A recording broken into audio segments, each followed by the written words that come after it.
Well, welcome to our last class of Episcopal 101, our introduction to polity, structure, and governance, which probably put most people to sleep when they read the title, but again, you all are the few, the proud. But I do think it's important, because I think it's important the way we make decisions, and how we make decisions, what that says about us, what it says about our theology, about who God is, how God is working in our communities, and like how we organize ourselves. Sometimes that's really good and helpful. There are good ways. And sometimes those ways kind of fall apart, but kind of leading this as this is how it's set up, and maybe sometimes it doesn't always work this way.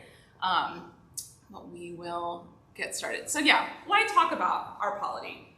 Because how we organize ourselves says something about what we believe. Our Episcopal polity is theological, not just bureaucratic. And most importantly, I think if you don't walk away with anything else, I want you to walk away with something that this is your church. Like as lay people, this is a shared authority structure. It only works so far as everyone sees this church as their church. It's not just the bishop's church or the priest's church or the vestry's church. That isn't just work that people over there do. It is really for all of us. Of course, I'm looking at the people gathered here. Many have been on vestry or currently are on vestry, so you probably know all of this too well. But that a big part of it is this shared authority structure, that it isn't just one person or a few people or a certain class of people that are involved in the decision making that we do as a church, whether that's as a parish or as a diocese or as a whole denomination, that it really is shared. And part of that is our Anglican theology that discernment, God's will, is best discerned in community. So how many of you have served on like discernment committees for people, going through maybe the ordination process? And a big part of that, I mean, Lord knows it is a slow process, but it is a slow process in part because we don't have somebody who just stands up and says, I think God has called me to ordain ministry. We put that person in conversation with other people who know them, and they have conversations, and through that group discerns or doesn't discern whether that person has a call to ordain ministry. So all of that discernment is done in community.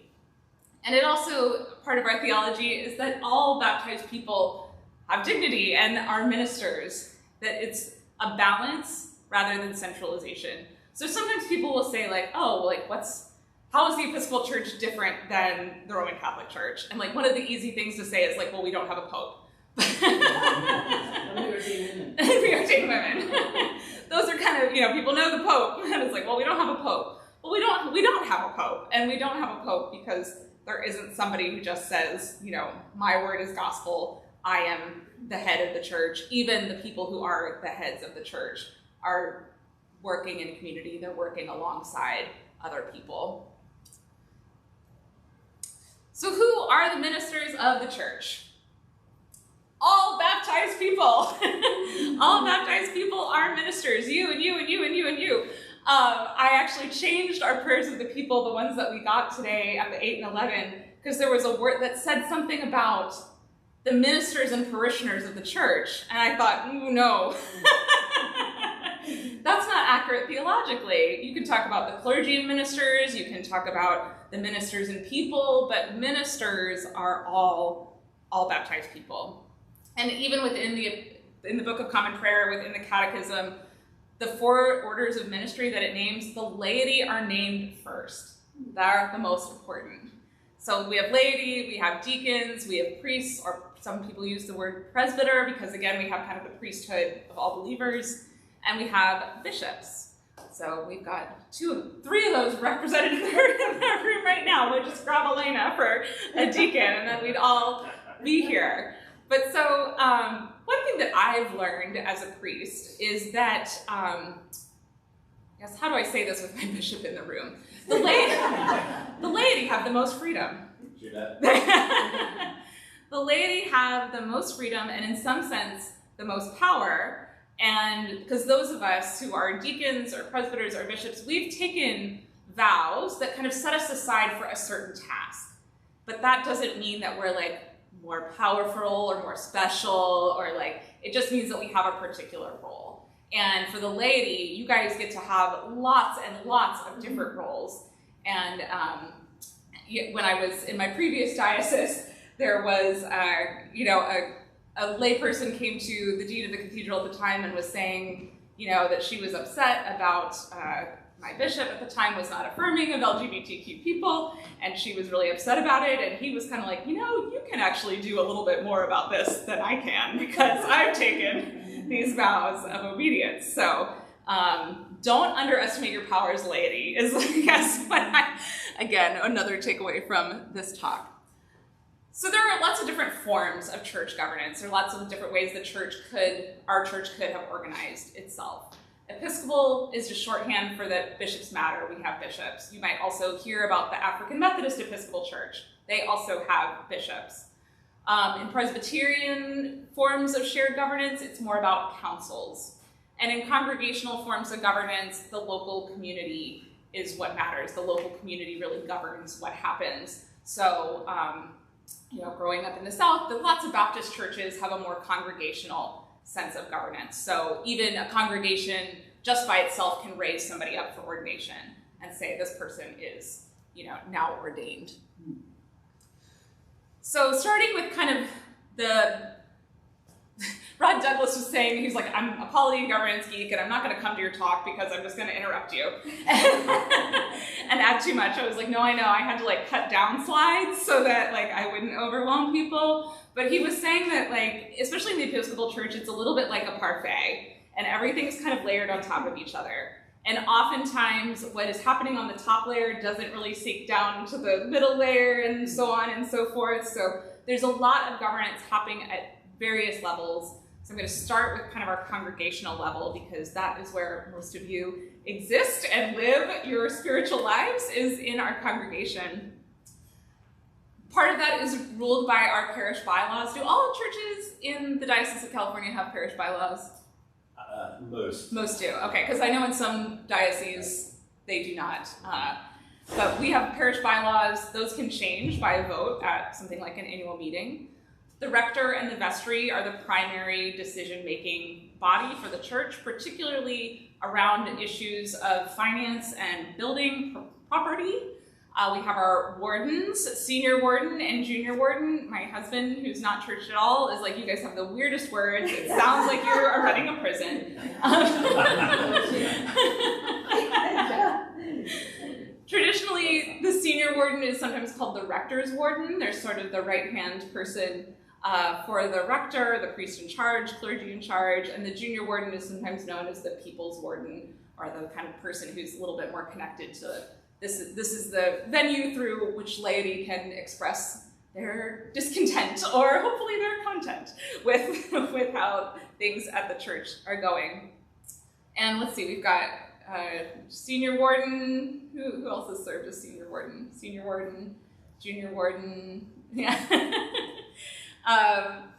The way the vestry functions also differs from size of church. I came from a congregation where the vestry was essentially they functioned almost as the staff.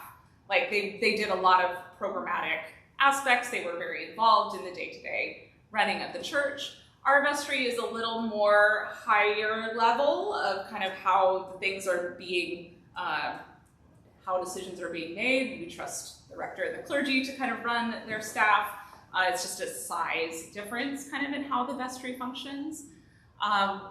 We have an annual meeting, usually around the beginning of February. Everyone's been to that annual meeting. Again, it's one of those things where people are like, the annual meeting. I don't think I went to an annual meeting at a parish until I was a priest. Confession time.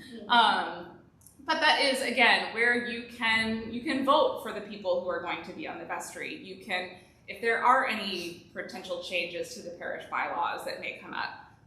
Like in my previous church, one of the things that came up with the parish bylaws was that the bylaws were built for a church that was much larger than the church currently was. So the vestry was half the congregation, you know? So we're like, okay, we need to like slowly sort of shrink the size of the vestry so that instead of each class having 4 people, the class now has 3 people. And so we build to a slightly smaller vestry so that there isn't as much stress trying to recruit people who, again, don't necessarily need to be strong-armed into it, but really feel a calling and longing to do this kind of ministry. And then, of course, within the vestry and outside of the vestry, there are all sorts of other committees and ministries. The finance committee, the building and property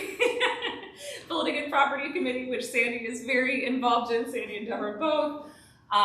You know, and then there will be kind of ad hoc task forces. So for hiring our children and family minister, I put together a small hiring committee to help with that.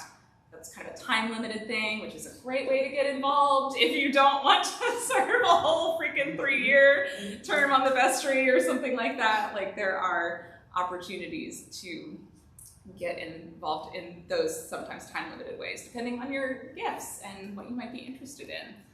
But again, lay leadership is real leadership. This is your church. When I arrived at my first church as like a brand new priest, I was really hit with the realization that I was like, oh, these people have been here long before I came here, and they will probably be here long after I leave. Like this, I am sort of a steward, a guide, I'll try to be a leader, but like this is their church. This is your church. And so the rector or whoever clergy person in charge is not some kind of CEO monarch that like runs everything. The vestry is also not a corporate board. I think we've been trying to do a lot of work in the last few years of the vestry seeing themselves as spiritual leaders as well as just making decisions about the budget and what kind of contracts we enter into for working on the property. And that our governance is discernment. I think both at the diocesan level and at our congregational level, we've gotten into a habit of not voting on something the very meeting that it's presented for the most part. So we try to present that thing and then allow time for people to think about it, pray about it, sleep on it, come up with questions that maybe you won't come up with in the middle of it, like somebody handing you a document and saying, okay, vote on this now. Because that discernment is important and because people bring, I mean, I have been really impressed with all of the vestries here at St. Mary's that I have witnessed and just the gifts that people bring, the experiences that people bring that are different from the experiences that I have, and they can say, you know, I see a problem with this, or have we thought about this thing that like is something I wouldn't have necessarily thought about. So then at the diocesan level, the diocese is what we call the basic unit of the church. It often doesn't, we don't function that way, but that is the goal. That's the theology behind it. There is a real push-pull between congregationalism and this view of the diocese as the basic unit of the church. And our bishop is our chief pastor. I did not plan for him to be here for this. But I was going to put a picture, but I was like, no, this is great. I can just point at you. And then, so we recently elected, well, recently as a few years ago. That's a really exciting moment in the life of a diocese. Not only the election itself, Debbie Beach was on the Bishop Search Committee, and that whole process from creating the profile to interviewing people, having names submitted, coming up with a slate, having all of those, walk and talks where you're meeting the candidates, and again, that whole communal discernment. That was my first bishop election that I was a part of, and I think what was moving to me was that what I thought I might think wasn't the same thing that I thought after some of the going to some of the meetings and hearing the candidates talk. And I think one of the things that I said to Debbie Beach, or that somebody said to me and I passed along, was like that we really had a strong sense that all of the candidates that we had were called to be bishop, but whether they were called to be our bishop was like a further means of discernment. So like this place, this time, who has those gifts? And then again, that was a big communal discernment through the voting process. But that is a rarity, hopefully, that we have bishop elections, hopefully relatively infrequently. But we do have diocesan convention every year. So each year in October in this diocese, we have all of the elected delegates from each congregation go to Grace Cathedral, we worship together, we pray together, we hear reports from various communities and committees, and we vote on nominees for people for things like executive council, standing committee, delegates or deputies to general convention, any resolutions that might be put forward for the diocese. And so then in between diocesan convention, we have bodies like executive council and standing committee. I'm currently serving on executive council, which it basically functions as diocesan convention in between conventions. So if things come up that it doesn't make sense to gather, all these delegates from 72 congregations and missions and all the clergy who are canonically resident in the diocese, the executive council votes on those decisions. It's a little bit like the vestry of the diocese. We do a lot with property, finance, things like that. And standing committee is an advisory board for the bishop, and they vote on things like approving bishops around the church and lots of other things. The diocese also has a constitution and canons, and our diocese is made up of another layer of parfait called the deaneries. So within our diocese, we have 6 deaneries. We're in the deanery of San Francisco.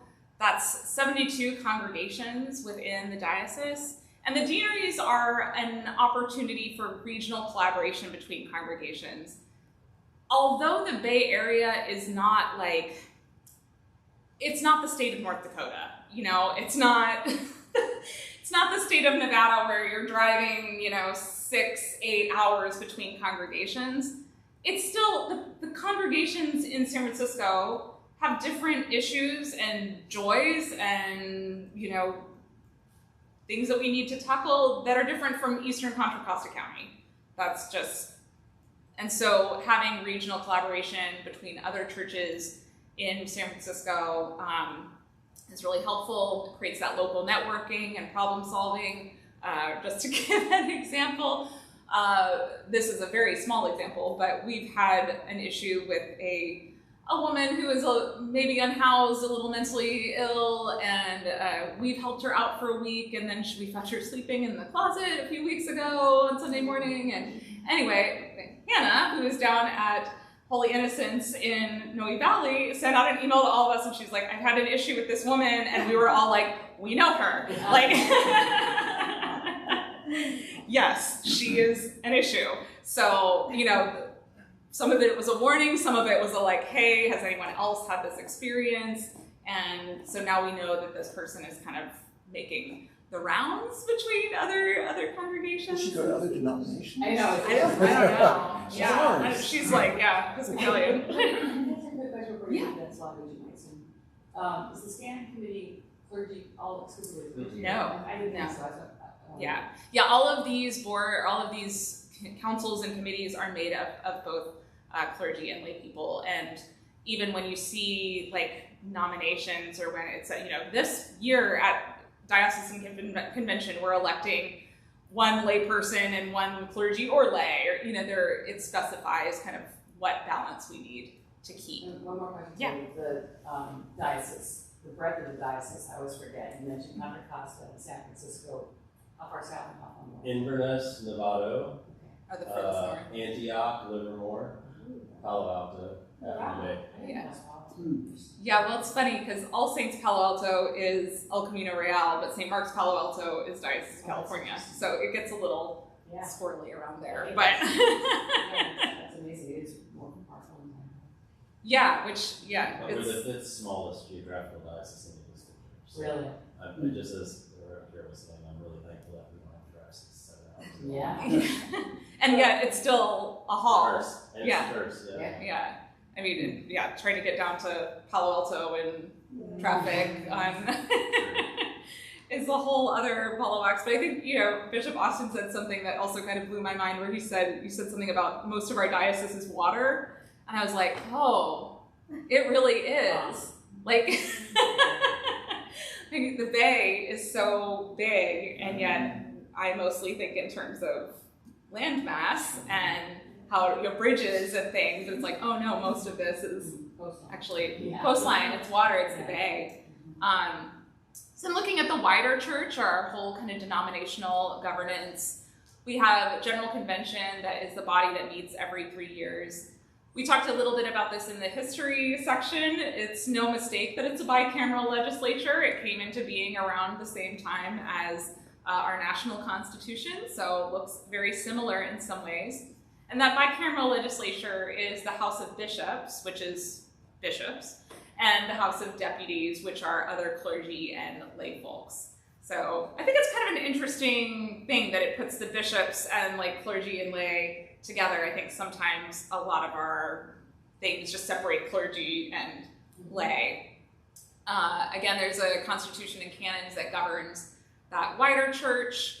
There are lots of, it isn't just General Convention that comes together every 3 years and poof, all the work of the church gets done. There are lots of other, what we call interim bodies, committees and boards that are doing a lot of work, from everything from how we invest our pension fund to what our worship needs might be in the future to what might we want to say about current goings on in the political sphere. All of that is being tackled on an ongoing basis by both the Executive Council of the Episcopal Church and other various interim bodies. Our presiding bishop at this moment is the Right Reverend Sean Rowe, and the president of the House of Deputies is Julia Ayala Harris. The president of the House of Deputies, often the tradition is that it switches between a clergy person and a lay person. So currently it is the president of the House of Deputies is a lay person from the Diocese of Oklahoma. So this is my little graphic. This is our parfait layers of our General Convention and Diocesan Convention, and then our parish level. Just kind of distilling that all into a little graphic. But all that ministry, again, is shared. It's all shared. And we all, some people might have more of a calling to it than others. I had the church that I was ordained out of in Nashville, there was a woman there who, she loved this stuff. And I remember after my first diocesan convention, I was like, I'm so glad you love this stuff.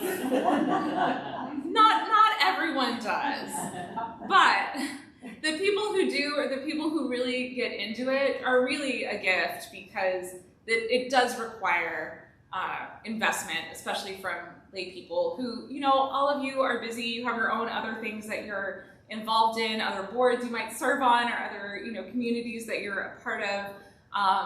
But if you are interested in sort of the larger levels of governance, there is always a need and a desire to discern how you might serve. So, yes. How do we interact with the Church of England?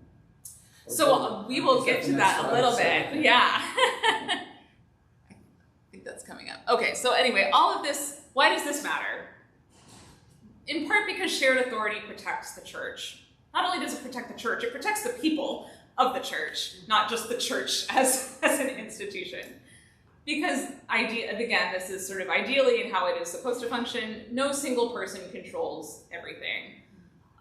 And I think one of the things that we have seen, or we have lived experience at St. Mary's as happening, we have other experiences of this happening, is that sometimes laity think, well, the priests have got it, the clergy got it, and the clergy say, I've got it, we don't need you. And there's a systemic kind of disempowering of that shared authority and disempowering of the laity in a kind of father knows best model. And the way our church is set up is actually counter to that. Like, it actually does require this shared authority to function well. It requires having people say, that doesn't seem right to me, which is a very hard thing to do, but that kind of helps protect all of us, helps protect the most vulnerable.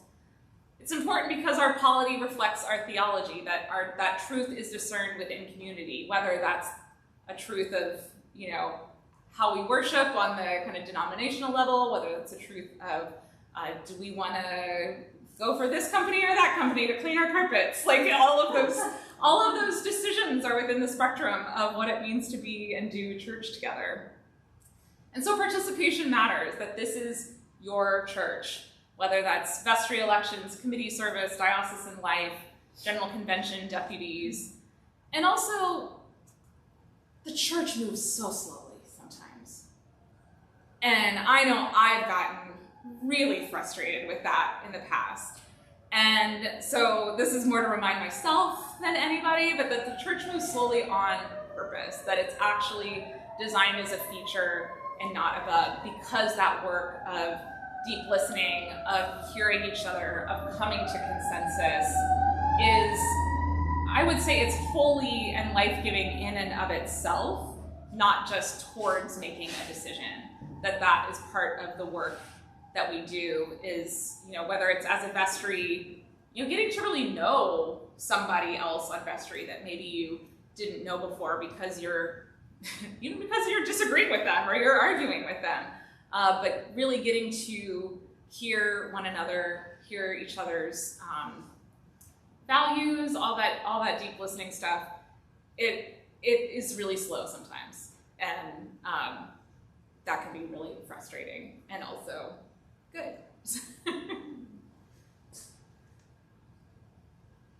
So moving on to Peter's question, the Anglican Communion. We are part of a member church. We are a member church of the Anglican Communion. The Anglican Communion is the third largest communion with about, I think this information is a little bit old, it might have gone down, but 85 million members across the globe. The Anglican Communion is actually a fairly new invention. It was founded in 1867, and it mostly consists of former British territories. So again, we talked about in the history lecture, the sun never set on the British Empire, and the sun never sets on the Anglican Communion because that colonialism and mission work were kind of tied together in the work of empire. But those churches that are part of that Anglican tradition still exist across the globe. And so each member, like the Episcopal Church or the Church of England or anywhere else, they maintain their own legislative process and polity. So decisions are made differently in the Church of England than they are in the Episcopal Church. How bishops become bishops are different across churches. But so we kind of keep our independence, but we are